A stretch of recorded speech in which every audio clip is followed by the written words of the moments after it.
여호수아 5장 7절까지 어제 했죠. 쭉 복습을 했고요. 이제 8절부터 하겠습니다. 또 그 모든 백성에게 할례 행하기를 마쳤어요. 자, 모든 백성에게 할례 행하기를 마치는데 남자만 60만 명이었습니다. 그러니까 이 광야 2세대도 남자들만 60만 명이니까 이게 짧은 시간 안에 마치는 게 아니라 하루에 뭐 1000명씩 한다고 그래도 열흘에 10,000명. 이게 할례를 행하는데 그냥 서로가 서로에게 해주는 게 아니라 제사장들이 해주는 거잖아요. 예. 어떤 레위인들이 해야 되고요. 하루에 처리 인원이 10,000명씩만 하더라도 하루에 10,000명씩 한다고 그래도 60만 명이면 60일 걸리는 거예요. 2달. 하루에 10만 명을 한다 하더라도 이런 숫자는 불가능한데 10만 명씩 한다 하더라도 그 6일이나 걸리는 대장정입니다. 예, 그 모든 백성에게 할례 행하기를 마침에 백성이 진중 각 처소에 머물며 낫기를 기다릴 때, 그러니까 상처가 아물 때까지 기다려야 되는 거죠. 할례 후에는 할례라는 것을 잘 생각하면 할례라는 거는 이게 상처가 나는 거죠. 이제 상처가 나고 그 상처를 내는 일입니다. 상처를 통하여서 하나님과 언약을 맺는 거예요. 아니, 하나님과 언약을 맺는데 상처가 나야 된다. 참 이게 참 특이한 일이죠. 그 짧게 자르다 할례하다. 또 할례를 행하다. 할례라는 명사가 또 따로 있는데 할례 전부 다 이게 지금 할례라는 단어가 다 동일하게 다 쓰여졌네요. 이게 그러니까 이게 동사로 쓰여졌네. 할례를 행하다 전부 다 동사로 쓰여졌네. 우리는 할례 없는 자 같이 아렐. 그러니까 할례 받지 않은 특별하게 이게 동사로 다 쓰여져 버렸네요. 물이라고. 할례라는 단어를 그러니까 모든 백성에게 할례는 반드시 동사로 쓰여지네요. 지금 이 여호수아에 보니까 할례를 행하였다 안 했다 이게 전부 다 동사로 연결이 되는데, 그러니까 할례라는 거는 상처를 남기는 거예요. 그리고 그 상처가 나아야 되는 거예요. 그러니까 하나님과 언약을 맺을 때는 우리에게 상처가 남아야 되는 거죠.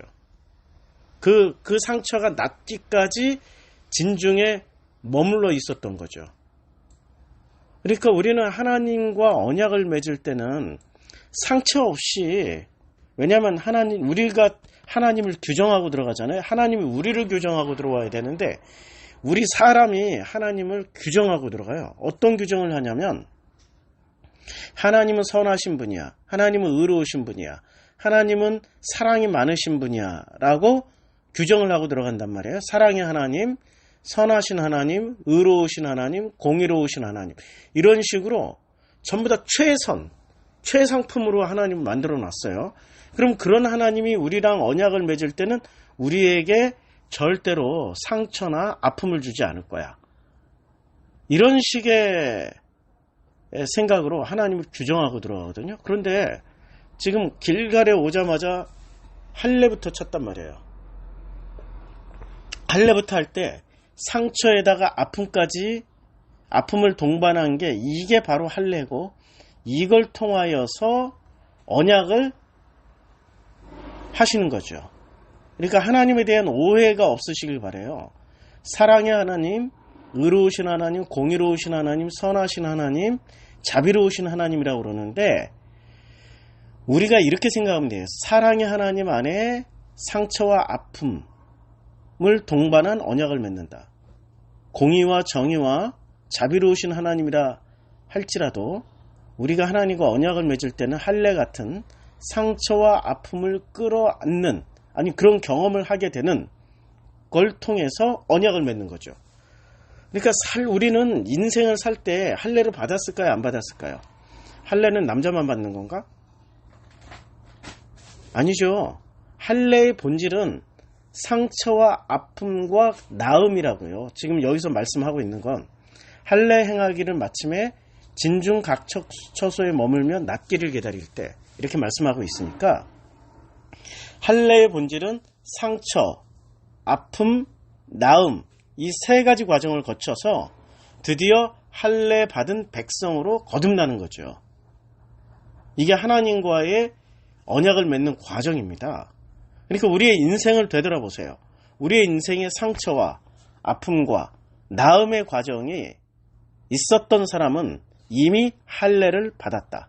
남자나 여자나 막론하고 구약에서는 할례이고 신약으로 넘어오면 마음의 할례를 받으라고 그랬잖아요.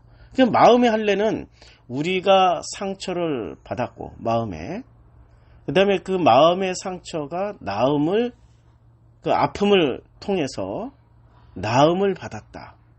이게 바로 마음의 할례라는 거죠. 자, 5장 9절 여호와께서 여호수아에게 이르시되 내가 오늘 애굽의 수치를 너희에게서 떠나가게 하셨다 하므로 그곳의 이름을 오늘날까지 길갈이라고 그랬습니다. 그러니까 이스라엘 백성들이 제일 먼저 어디로 올라오냐면 길갈로 갑니다. 길갈로. 자, 여기가 지금 길갈이란 말이에요. 요 지역이 길갈입니다. 그러니까 요단 이게 동과 서로 이제 동에서 서로 이렇게 들어왔는데 어디로 들어가냐면 길갈로 들어갔어요. 근데 이 길갈의 의미를 이제 의미가 뭐라고 지금 설명하고 있습니까? 길갈의 의미가 애굽의 수치를 너희에게서 떠나가게 하셨다. 그래서 길갈의 의미는 길갈이 본래 어떤 뜻을 가지고 있는지 몰라요. 그런데 길갈의 의미를 하나님께서 새롭게 만들어 주셨어요. 애굽의 수치를 너희에게서 떠나게 하셨다. 그러니까 그곳을 길갈이라고 이름을 불렀다. 그러면 애굽의 수치를 어떻게 떠나게 해주셨어요? 할례를 통하여서 할례 행하기를 통하여서 애굽의 수치를 우리에게서 떠나게 하셨던 거죠. 근데 할례라는 행위가 어떤 행위를 동반받는다고요? 상처를 통하여서 아픔을 체험하고 그 아픔을 낫는 경험을 통하여서 애굽의 수치를 우리에게서 떠나가게 만드신 거예요. 그러니까 우리는 마음마다 상처 없는 사람이 어디 있습니까? 그 마음의 그 상처로 인해서 아픔이 없는 사람이 어디 있어요? 그런데 그것을 나음을 통하여서 애굽의 수치를 우리에게 떠나게 하셨어요. 애굽이 뭐 하던 데였죠? 아니 종교행위 하던 데였잖아요. 벽돌 만들고 벽돌로 만들어지고 있었던 때란 말이에요. 벽돌로 만들어지고 나도 벽돌로 만들고 있던 그 애굽에서는 서로가 서로에게 상처를 주고 있었다고. 부모가 자식에 야 너는 왜 벽돌이 안 돼? 다듬지 않은 돌로 그냥 하나님 만드셨는데 그냥 내 자녀를 볼 때 다듬지 않은 돌이야. 괜찮아 라고 말씀하시는데도 우리는 애굽의 그 교육을 받았기 때문에 야 너는 왜 다듬지 않은 돌로 사냐? 벽돌로 만들어져야지. 저봐 쟤는 학원도 가지, 쟤는 공부도 하지, 쟤는 저 새벽에 일어나서 얼마나 열심히 기도도 해. 쟤 보라고, 쟤를 본받으라고. 그러니까 벽돌로 자꾸 만들어가고 있었단 말이에요. 그게 수치당함이야.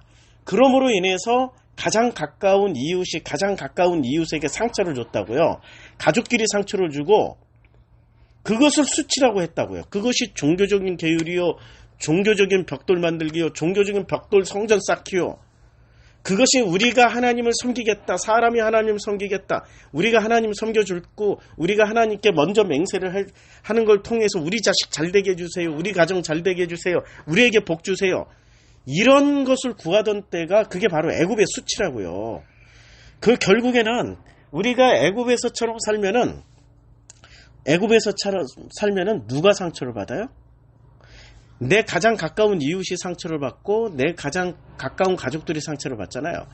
그런데 가장 가까운 이웃이 누구였어요? 동행하는, 내 인생을 함께 내 영원히 동행하고 있던 그분이 하나님 아버지 아니에요?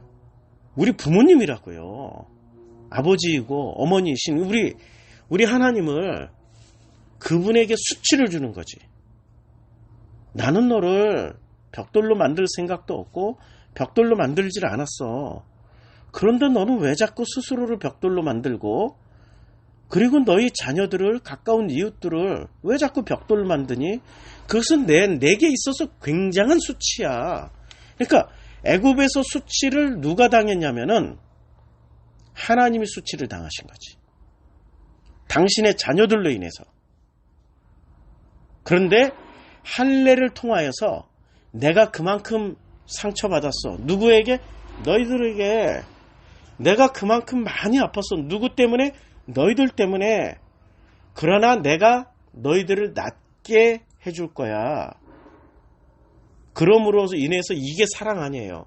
상처받았고 그 사람을 통하여서 아픔을 당했지만 오히려 그들을 낫게 해주고 그걸 통하여서 오늘 내가 오늘 주어를 잘 보시라고. 지금 이스라엘 사람들이 당한 수치가 아니라 내가 누가? 여호와께서 말씀하시기를 내가 오늘 애굽의 수치를, 그러니까 이 애굽에서 수치를 누가 당했다는 거?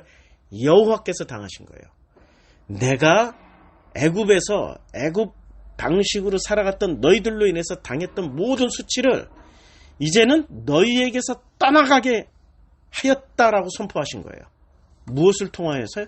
할례를 통하여서. 그러니까 이 할례의 과정이 상처를 받게 되고 그 상처로 인해서 아프고 상처로 인해서 그 낫기를 바랄 때 나은 것을 통하여서 무엇을 상기하라고요? 애굽의 수치를. 그래서 그곳 이름을 오늘날까지 길갈이라고 하리라 라고 얘기했는데, 대표적으로 상처받은 인간이 있잖아요. 창세기 4장에. 창세기 4장에 보면은 라멕이 말이에요. 라멕이 상처를 받았어요. 라멕이 뭐라고 얘기를 하냐면 나의 상처로 말미암아서, 나의 상함으로 말미암아서. 그러니까 상처와 상함으로 말미암아서 무슨 일을 했어요? 사람을 죽였고 소년을 죽였어요. 그러니까 이 상처를 받으면은 어떻게 해야 돼요? 당연히 아프죠. 낫기까지 기다려야 된다고요. 그 기다리는 과정이 하나님의 은혜를 체험하는 과정인데, 이 라멕이라는 인간은 자기의 상처로 말미암아서 사람을 죽여요. 이걸로 자기가 극복하려고 그래. 자기의 상함으로 인해서 사람을 죽여요. 이걸로 자기가 극복하려고 그런다고요.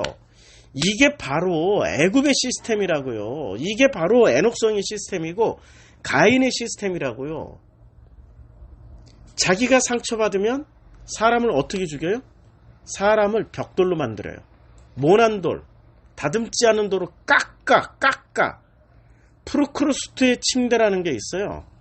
혹시 프루크루스트의 침대를 혹시 아실런지 모르겠는데, 이게 그리스 신화에 나오는데, 프루크루스트의 침대가 나오는데, 이 침대가 아주 유명한 침대입니다. 이 그림을 이미지로 보면은 큰 침대가 있어요. 자, 이게 침대, 프루크루스트의 침대예요. 근데 이 침대에 뭐를 하냐면, 이 침대에 이 적당한 그림이 좀 나와야 되는데, 자, 이 침대에 사람을 이렇게 눕혀요. 사람을 이렇게 눕히고 침대보다 길면 잘라요. 칼 들고 이 침대보다 길죠. 요만큼 자르고 요만큼을 잘라요. 근데 침대보다 짧으면 늘려요. 이게 프루크루스트의 침대입니다. 침대보다 길면 자르고 침대보다 짧으면 늘려서 죽여요.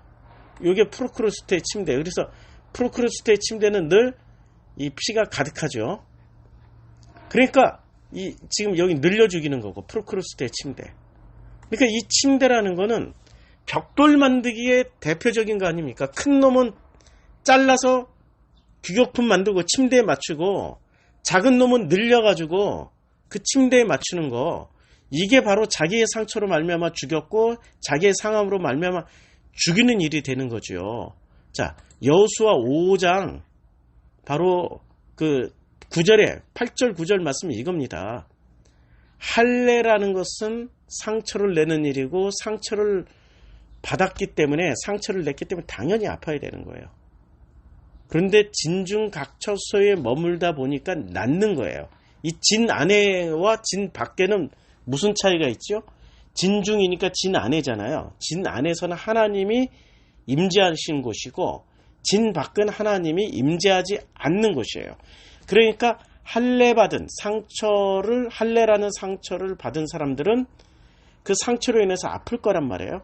근데 진중안, 그러니까 하나님이 임재하시는 곳에 있다 보니까 낫는 거예요. 그렇죠? 이걸 통해서 하나님께서 우리에게 고백을 하십니다. 내가 오늘 비로소 애굽의 수치를, 그러니까 애굽의 수치가 뭐예요? 라멕과 같은 사람들이 잔뜩 있었다는 거예요. 벽돌로 만들고 있었던 사람들, 규격품 만들고 있었던 사람, 이게 종교라고, 이게 세상이라고. 세상은 전부 다 규격품 만들죠. 군대 전부 다 규격품 만들어야 돼. 학교 들어가는 순간 우리는 규격품이 되는 거죠. 성적 순으로. 반드시 그 학교가 요구하는 인간상이 되어야 되는 거죠. 하나님은 우리를 그렇게 만들질 않았어요. 다듬지 않은 돌로 놔두셨다고. 그런데 이 세상 구조나 종교 구조는 반드시 애굽의 수치, 라멕처럼 길면 잘라내고 짧으면 늘려버리고 하는 이런 죽이는 행위를 하고 있다고요. 보세요. 우리 자녀가 살아있는지 죽어있는지. 규격품 만들어가지고 긴 놈은 잘라버리고 짧은 놈은 늘리는 부모가 다 그렇게 해서 라멕처럼 죽이고 있었던 거 아니에요. 이것이 애굽의 수치였다고요.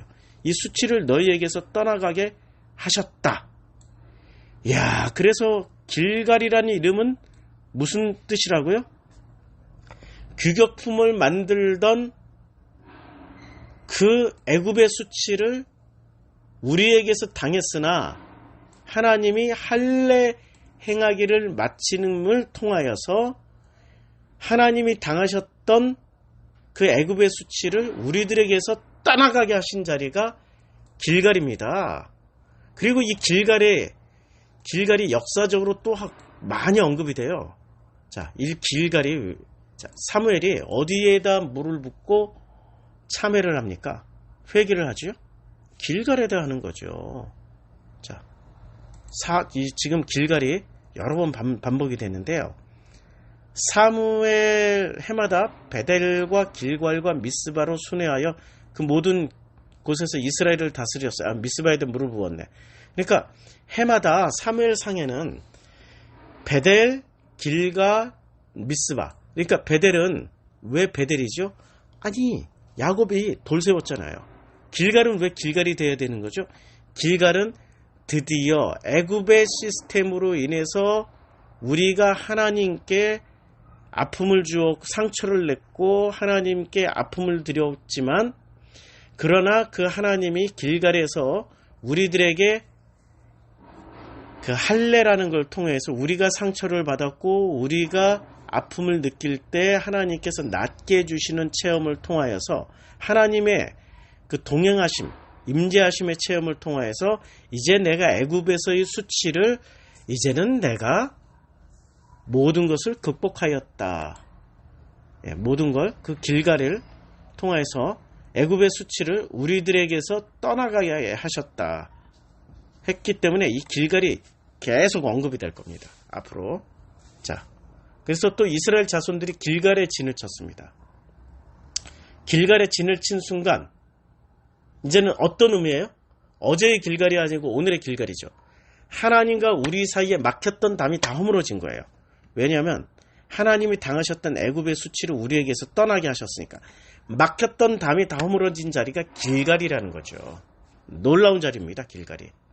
우리는 길갈에 서야 됩니다. 길갈에 서 있습니까? 우리가 하나님께 애굽의 수치를 끊임없이 하나님에게 상처를 줬잖아요. 하나님에게 아픔을 줬잖아요.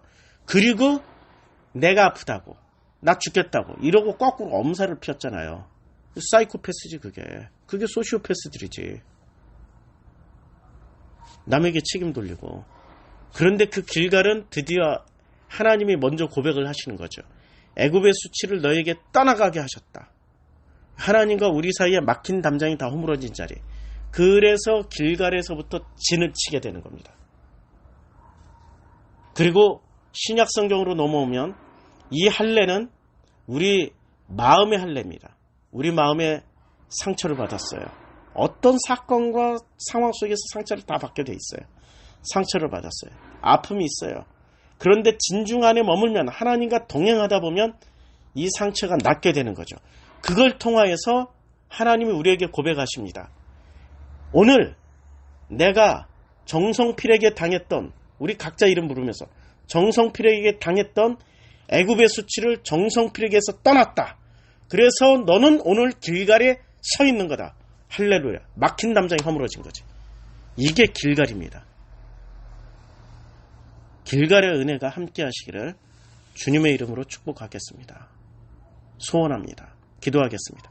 아버지 하나님, 우리들을 길갈에 세워주심을 감사드립니다. 너무나도 고맙고 감사합니다. 우리의 상처로, 우리의 상함으로 우리는 끊임없이 소년을 죽이고 사람을 죽여왔던 라멕처럼 애굽에서 그렇게 살아왔습니다. 그걸로 인해서 아버지께서 상처를 엄청 받으셨습니다. 용서하여 주심을 감사드립니다. 아버지, 이제는 우리가 그 길갈, 막힌 담이 허물어지는 자리, 아버지가 용서하시고 또 우리가 아버지에게 용서받는 자리, 그 길갈에 설 수 있는 은혜를 주심을 감사드립니다. 예수님의 이름으로 기도드렸습니다. 아멘.